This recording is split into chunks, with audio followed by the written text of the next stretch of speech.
प्यारे बच्चों, स्वागत करते हैं सुपर मैथमेटिक्स के यूट्यूब चैनल में। तो कैसे हो आप सभी? आई होप के अच्छे होंगे और आपकी स्टडी भी अच्छी चल रही होगी। तो बच्चों, हमने ये विविध एक्सरसाइज चल रही थी हमारी, ठीक है ना। इसमें हमने 12 क्वेश्चन किए थे। आज कुछ क्वेश्चन डिस्कस करेंगे इसमें।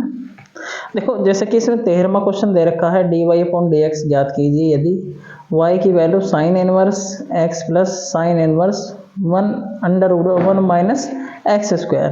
तो ऐसी जो फॉर्म होती है, हम इन्हें x की कुछ वैल्यू मान के चलते हैं। जब हमने त्रिकोणमिति इनवर्स फलन किए होंगे, आपने इस तरीके से किए होंगे। मतलब ये किसकी फॉर्म बननी है?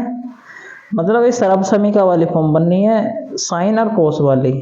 तो जैसे साइन में वैल्यू दे रखी है, अगर x की वैल्यू साइन में रखी जाएगी जब तो इनवर्स खत्म होएगा, तो x की वैल्यू हम साइन थीटा मान लेंगे इसमें, और थीटा की वैल्यू निकालेंगे तो इनवर्स में पहुंच जाएगी, ठीक है ना। तो जब x की वैल्यू साइन थीटा इसमें रखेंगे तो ये कितना हो जाएगा भाई? x की वैल्यू अगर देखो, ये हमने क्या होगा, ये साइन इनवर्स x है तो इसकी जगह थीटा रख सकें, देखो थीटा रख दिया। बाकी साइन इनवर्स x है 1/x की जगह तो x square sine square theta रखा जाएगा जैसे रखा हुआ है। अब 1 माइनस साइन स्क्वायर थीटा किसके इक्वल होता है? ये बच्चा होता है कोस स्क्वायर थीटा के। किसका? इसके इक्वल होता है कोस स्क्वायर थीटा। पर अंडर रूट लगा हुआ, अंडर रूट से पावर खत्म हो जाएगी, तो मैंने डायरेक्ट ही कोस थीटा इसमें लिख दिया है। पर हमारा साइन इनवर्स है, साइन इनवर्स किस चीज़ से खत्म होगा? यदि कोस को साइन बना दें, 90 में से घटा के बना दो। 90 में से घटा के कैसे बनाओगे? जैसे कि देखो यहाँ पे, जैसे अरे π/2 माइनस थीटा कर दो ना, तो साइन कोस में बदल जा है, कोस साइन में बदल जाएगा, तो साइन से साइन इनवर्स खत्म हो जाएगा, ये बचेगा π/2 माइनस थीटा। थीटा से थीटा कैंसिल आउट हो जाएगा, तो y इक्वल टू π/2 बचा हमारे यहाँ पे। जब x के सापेक्ष अवकलन करोगे तो π/2 तो कांस्टेंट है, कांस्टेंट का अवकलन 0 होगा, और 0 इस क्वेश्चन का आंसर है। नेक्स्ट क्वेश्चन पे चलते हैं। क्वेश्चन नंबर 14 है। देखो क्या कर रहा है, ये लिमिट दे रखी है, प्रांत दे रखा है x का, x रूट 1/1 प्लस वाई है, y under root 1 plus x equal to 0। तो सिद्ध करना है, अवकलन करेंगे तो माइनस का 1/1 प्लस एक्स स्क्वायर के इक्वल होना चाहिए। तो ये तो सिंपल क्वेश्चन है। कहने का मतलब है ये इधर 0 होता है, एक टर्म कोई सी भी इधर ले जा सके हैं, यहाँ ये प्लस की इधर जाकर माइनस की हो जाएगी।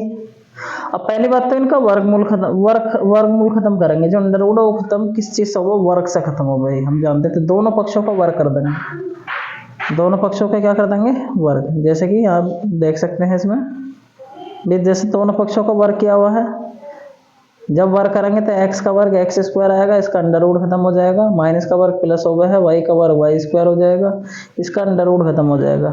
बाकी भली बात ही समझदार हो, अंदर एक्स स्क्वायर की गुणा कर लोगे, यहाँ वाई स्क्वायर की गुणा कर लोगे, तो क्या होएगा? एक प्रकार से गुणनखंड बन जाएंगे। ये वैल्यू सारी इधर ले जाओ। कहाँ ले जाओगे? इधर।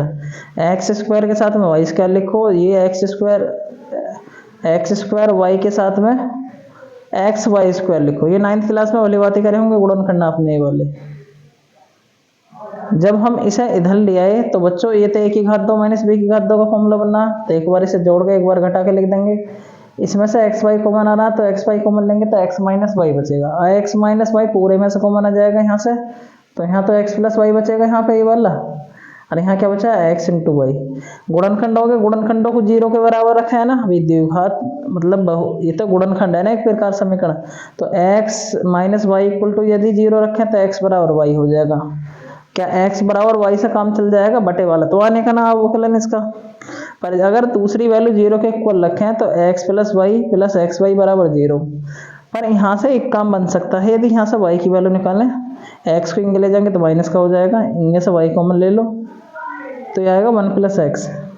जब बच्चों y की वैल्यू निकालेंगे 1/1 प्लस एक्स, तो बटे में चला जाएगा ना इधर, तो y इक्वल टू क्या आएगा? माइनस का x/1 प्लस एक्स।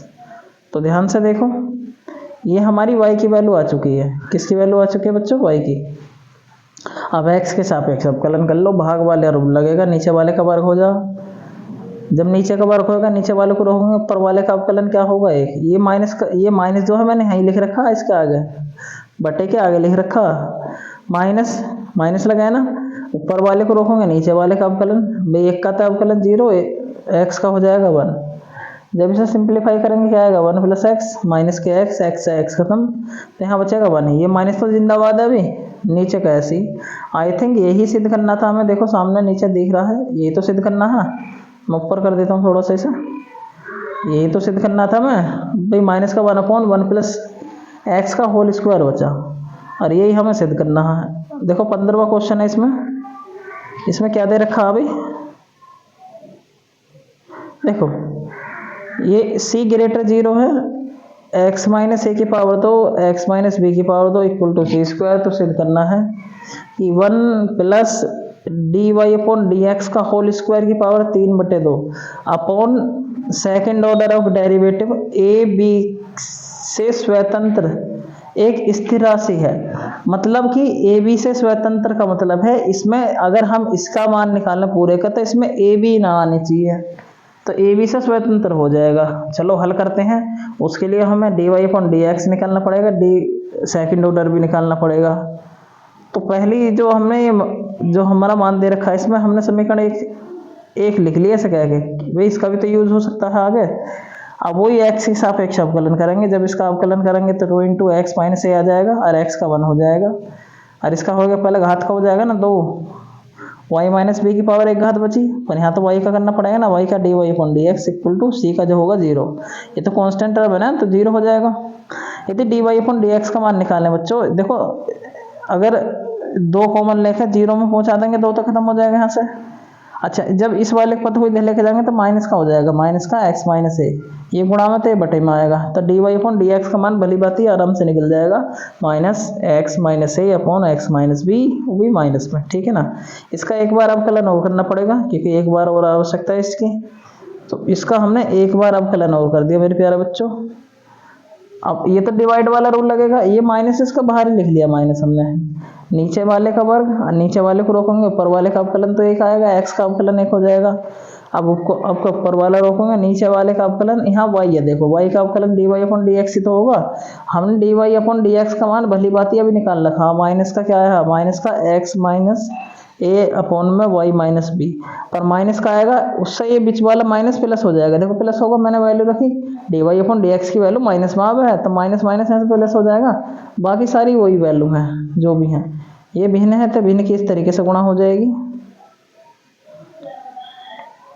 भाई वैल्यू रखने के बाद क्या मिलेगा, ये सेकंड ऑर्डर डेरिवेटिव चल रहा है D Y upon D X और डी अपॉन एक्स स्क्वायर, इस तरीके से चल रहा है। तो जब इसकी इधर गुणा करेंगे तो y माइनस बी की पावर 2, और ऊपर दोनों एक जैसे, तो इसका स्क्वायर हो जाएगा, अपॉन में पूरे के अपॉन में आएगा ये, और अपॉन में एक वैल्यू स्क्वायर पहले से ही है, वही y माइनस बी का स्क्वायर है, और एक y अपॉन बी पहले से आ जाएगा। तो घात कितनी होगी, 2 और 1 3 घात हो जाएंगी हमारी यहाँ पे, 2 और 1 कितनी घात हो जाएंगी भाई, 3 पावर, ठीक है ना। तो आई थिंक ये वाली समझ में आई होगी। अब ये देखो समीकरण 1 में हमने ये मान रखा पूरा, ध्यान से देखो, एक सेकंड दिखाता हूँ मैं आपको, देखो इसकी जगह मैंने सी का मान रख दिया यहाँ पे, अरे एक सेकंड, इसकी मतलब सी का मान रखा, देखो शुरू में क्या, अरे कहाँ गया यार, ये समीकरण 1 में ये वैल्यू जो सी के इक्वल ही ना ये वाली, अब यही वैल्यू हम इसकी जगह सी स्क्वायर रख सकते हैं। तो ध्यान से देखो, मैंने इसकी जगह सी स्क्वायर रख दिया, बाकी कुछ नहीं, मतलब ये हमारा सेकंड ऑर्डर ऑफ डेरिवेटिव निकल गया। अब वही लेंगे जिसका हमें मान निकालना, भाई वही वैल्यू ले लो, वैल्यू कौन सी, ये वाली जो सी हमें निकालनी है, इसका ही तो मान निकालना है। अब इसका मान कैसे लिखा है, 1 plus D Y upon D X का मान माइनस का X upon X minus A upon X minus B की पावर 2 है, मतलब इसका मान यहाँ पर पावर 2 है तो पावर 2 ही रहेगी, बाहर पावर 3/2 तो 3/2 ही। D Y upon D X का भी तो मान निकाल रखा, माइनस का सी स्क्वायर और अपॉन में वाई माइनस बी की पावर 3। समझ में आवे इतनी बात, बस इसे हल कर लेंगे। जब इसका स्क्वायर करेंगे तो ऊपर वाले का स्क्वायर अलग, नीचे वाले का अलग, अरे ऊपर वाले का स्क्वायर अलग हो जाएगा, और देखो माइनस का वर्ग क्या होगा, प्लस, तो प्लस तो माइनस तो खत्म हो जाएगा यहाँ से। तो ध्यान से देखो, जब हम इसे सॉल्व करेंगे तो ये वैल्यू प्राप्त होगी हमारी, ये वैल्यू हमारी प्राप्त होगी। नीचे तो ऐसे ही नीचे छेड़ना रही, नीचे जैसे भी है। अब इसकी इस तरीके से गुणा कर देंगे, ये ऐसा बन जाएगा जैसा हमने अभी बनाया था, y माइनस बी की पावर 2 x माइनस ए की पावर 2 अपॉन में ये बचेगा ना, पर ये c के इक्वल हो गए। अब ये तो आया था c के इक्वल हो गए, तो देखो c के इक्वल हमने रख दिया इसमें, पर पावर तो 3/2 ही रहेगी। अब इसकी नीचे वाली पावर से ये पावर कट जाएगी ये वाली, तो पावर कितनी बचेगी, 3 बचेगी। इसकी पावर 3 बची, इसकी पावर 3 बची, नीचे की पावर है ही जैसी भी है भाई। नीचे की पावर कितनी है, देखो ये 3 पावर, तो इससे कैंसिल आउट ना हो जाएगा। अब यहाँ देखो 3 पावर है, यहाँ 2 पावर, तो 2 पावर से इसकी ये 3 पावर में से 2 पावर कट जाएगी, तो 1 पावर बचेगी। अब ये जो हमने सोल्व करा है, तो इसका आंसर आया माइनस का c। अब उसमें क्वेश्चन में कह रहा है ए बी से स्वतंत्र होना चाहिए।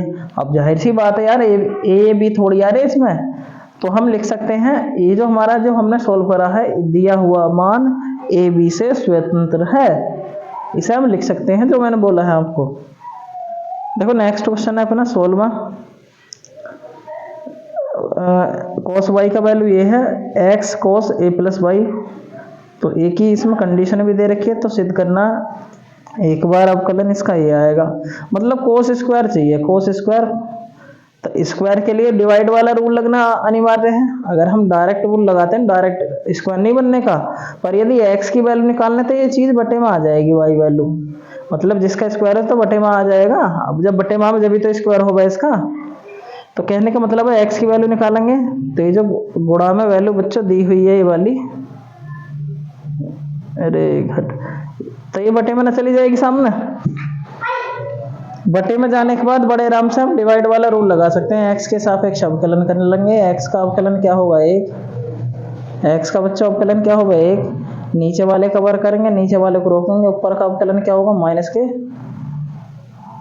एक सेकेंड, माइनस के क्या हो गया साइन एक्स, अरे माइनस का साइन एक्स हो जाएगा ना।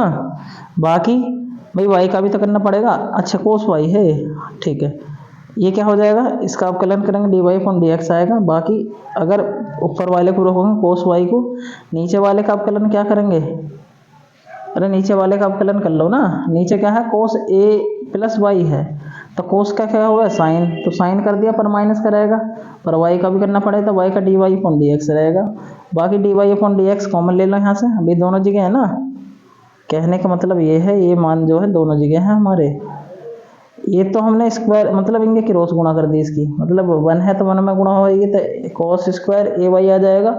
जब यहाँ पर D Y upon D X common लिया जाएगा माइनस का, क्योंकि यहाँ भी माइनस है यहाँ भी माइनस है, तो इसे कॉमन ले लेंगे, आ जाए cos A plus Y sine Y minus cos Y sine A plus Y. हमने देखो एक सूत्र पढ़ रखा, sine A cos B minus cos A sine B, ये बेटे कोस ए माइनस बी का सूत्र हो, साइन ए माइनस बी का सूत्र हो गए। अब बात क्या है, इन्होंने भाई साइन वाई है यहाँ पे, ए की जगह वाई दे रखा, बी की जगह ए वाली मैंने है, मतलब आगे पीछे लिखे हुए, पर सूत्र तो वही बनेगा ना। ये साइन ए माइनस बी का सूत्र है, तो ए की जगह वाई, देखो ए की जगह वाई, बी की जगह क्या है ए माइनस वाई, माइनस करेंगे तो दोनों माइनस के हो जाएंगे, तो वाई से वाई खत्म हो जाएगा, माइनस का ए बचेगा, पर बाहर माइनस है ना भाई, ये माइनस मैंने साइन के साथ लिख लिया, कोई दिक्कत थोड़ी है इसमें। पर अगर साइन माइनस थीटा, देखो साइन माइनस थीटा वो माइनस साइन थीटा के इक्वल हो गया, तो माइनस माइनस प्लस हो जाएगा, तो माइनस बाहर निकालेंगे इसका, देखो प्लस कर दिया ना यहाँ पे मैंने, ये वैल्यू प्लस होगी हमारे यहाँ पे, ये वैल्यू मैंने इधर लिख ली, अरे सामने वाले इधर लिख ली भाई, तो सामने कोस स्क्वायर ए प्लस वाई है ना, अरे ये बटे में चला जाएगा। आई थिंक यही हमें निकालना था, सिद्ध करना यही था।